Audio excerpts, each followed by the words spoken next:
ప్రభువైన యేసుక్రీస్తు నామమున ఈ యొక్క ప్రాంతంలో నివసిస్తున్న మీ అందరికీ కూడా ఉదయకాల సమయంలో మేము శుభములు తెలియజేసుకుంటా ఉన్నామండి. ప్రేమైన క్రీస్తు ప్రభుల వారు ఈ భూమి మీదకి వచ్చినటువంటి కారణాలలో కారణం ఏంటంటే దేవుని వాక్యము పరిశుద్ధమైన బైబిల్లో ఈ మాట రాయబడింది. లూకా సువార్త 1వ అధ్యాయం 79వ వచనంలో ఈ మాట రాయబడి ఉన్నదండి. చీకటిలోను మరణఛాయలోను కూర్చుండు వారికి వెలుగుచ్చుటకై అరుణోదయ నక్షత్రం వలె భూమి మీదకి ఆయన అరుదించినాడండి. అవునండి, మానవుడు చీకట్లో జీవిస్తా ఉన్నాడు, చీకటిని ప్రేమిస్తా ఉన్నాడు, చీకట్లో మరణిస్తా ఉన్నాడు. దేవుని వాక్యం సెలవిస్తా ఉంది, ఏ భేదం లేదు, అందరూ కూడా పాపం చేసి దేవుడు అనుగ్రహించే మహిమను పొందలేకపోతున్నారని దేవుని వాక్యం చెప్తా ఉంది. అంతేకాదండి, పాపం వలన వచ్చు జీతము మరణం అని దేవుని వాక్యం సెలవిస్తా ఉంది. ఈ మరణం నుంచి తప్పించడానికి ఈ చీకట్లో కూర్చున్న వారికి వెలిగించుటకు యేసు ప్రభు ఈ లోకానికి రక్షకుడుగా దిగి వచ్చినాడండి. యేసు అంటే రక్షకుడు అండి. అనగా మానవుని పాపం నుంచి రక్షించడానికి ఆయన 2023 సంవత్సరాల క్రితం ప్రపంచానికి మధ్యస్థానమైన యెరూషలేం పట్టణంలో బెత్లెహేమ్ అనే చిన్న నగరంలో యేసు ప్రభుగా ఆయన భూమి మీదకి అరుదించినాడండి. అంతేకాదు యేసు క్రీస్తు ప్రభుల వారు ఈ లోకంలో పవిత్రంగా జీవించినాడు, పాపం లేకుండా జీవించినాడు. మానవులందరి పాపములు యేసు ప్రభు శిలువ మీద మోసినాడు. ప్రేమైన సహోదరి సోదరుడా, దేవుడు మానవుని ఎంతగానో ప్రేమించిన వాడై మానవుడు పొందవలసినటువంటి పాప శిక్షను యేసు ప్రభు పొందినాడు. మానవుడికి రావాల్సిన శాపాన్ని యేసు ప్రభు తీసుకున్నాడు. అంతేకాదండి, మానవుని పాపం నిమిత్తము యేసు క్రీస్తు ప్రభుల వారు శిలువలో ఆకాశమునకు భూమికి మధ్య ఆయన శిలువలో వేలాడినాడండి.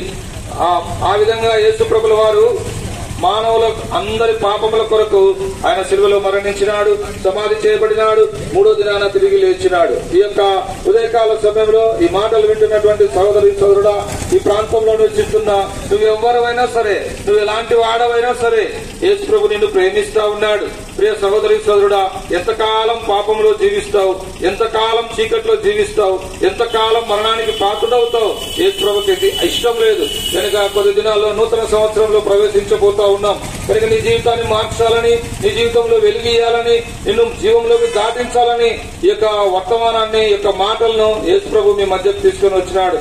కనుక నీ పాపం పోవాలంటే నువ్వు ఎక్కడికి వెళ్ళని అవసరం లేదు. నువ్వు ఎక్కడున్నావు అక్కడే ఇష్టపూర్వకంగా, హృదయపూర్వకంగా, ఓ యేసు ప్రభువా, నేను పాపిని తండ్రి, నా కొరకు నువ్వు ఈ లోకంలో శిశువుగా జన్మించినావు, నా పాపముల కొరకు నువ్వు శిలువలో మరణించి తిరిగి లేచినావు. ప్రభా, నేను నమ్ముతున్నాను, నేను విశ్వసిస్తా ఉన్నాను. ప్రభా, నా పాపం క్షమించు.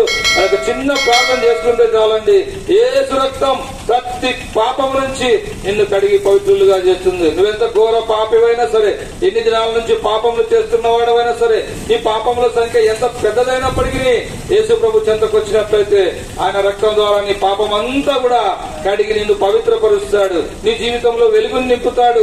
మరణ ఛాయలో ఉన్నటువంటి నీ జీవితాన్ని నిత్య జీవము యేసు ప్రభు వారు నీకు అనుగ్రహిస్తాడు. ప్రేమైన సహోదరి సహోదరుడా, దేవుని వాక్యం చెప్తా ఉంది, కాలం సంపూర్ణమైనది, దేవుని రాజ్యము సమీపించినది, మారు మనసు పొంది రక్షణ సువార్తను నమ్ముడని దేవుని వాక్యం సెలవిస్తా ఉంది. గనుక ఒక దినాన మనం చూస్తుందంతా కూడా లయమైపోతా ఉంది. ఈ లోకంలో మనం సంపాదించినటువంటి డబ్బు, మన భార్య, బిడ్డలు అన్ని కూడా ఒక దినాన ఈ లోకంలో వదిలి వెళ్లిపోవాల్సిందే. అయితే ఆ దినాన తీర్పు నీ కొరకు వేచి ఉంది. ఆ తీర్పు నుంచి నువ్వు తప్పించాలంటే, నిత్య మరణం నుంచి నువ్వు తప్పించబడాలంటే యేసు ప్రభువే మార్గం, వేరే మార్గం లేనే లేదు. కనుక ఈ ఉదయకాల సమయంలో మాటలు వింటున్న సోదరుడా, ఆయన నిన్ను రక్షించడానికి ఈ లోకానికి దిగి వచ్చిన నీ రక్షకుడు, లోక రక్షకుడు, జగత్ రక్షకుడు, నిన్ను రక్షించడానికి వేరే మార్గం లేనే లేదు. ప్రభువైన యేసు విశ్వాసం ఉంచండి, అప్పుడు మీరును మీ ఇంటి వారిని గొప్ప ఆత్మరక్షణ, పాపక్షమాపణ, పరలోక రాజ్యం మీరు పొందగలరు. మా సహోదరులు మీ వద్దకు చిన్న చిన్న కరపత్రాలు, పుస్తకాలు తీసుకుని వస్తున్నారు. అవి పరిశుద్ధమైన బైబిల్ నుంచి ముద్రించబడి ఉన్నాయి. వాటిని తీసుకురండి, చదవండి, సత్యాన్ని గ్రహించండి. మహాగణుడు, మహోన్నతుడు, పరిశుద్ధుడు అయిన యేసు ప్రభువా, మీ పాదముల కొందనములు. చీకట్లో కూర్చున్న వారికి, వ్రణఛాయలో ఉన్నటువంటి వారికి వెలిగించుటకు మీరు అరుణోదయ నక్షత్రం వలె భూమి మీద కరుదించినాడని ప్రభువా, ఈ ప్రజలతో మీరు మాట్లాడినందులకై వందనాలు. ప్రభువా, మీరు లోకాన్ని జన్మించి మరణించి తిరిగి లేచినారు. ఈ సత్యాన్ని ఇక్కడున్న ప్రజలందరూ విన్నారు. అయ్యా, విన్నవారిలో మీ కార్యం చేయండి నాయన. మీ చిత్తంలో మీ ఏర్పాటు ఉన్న వారిని రక్షించుకోనండి తండ్రి.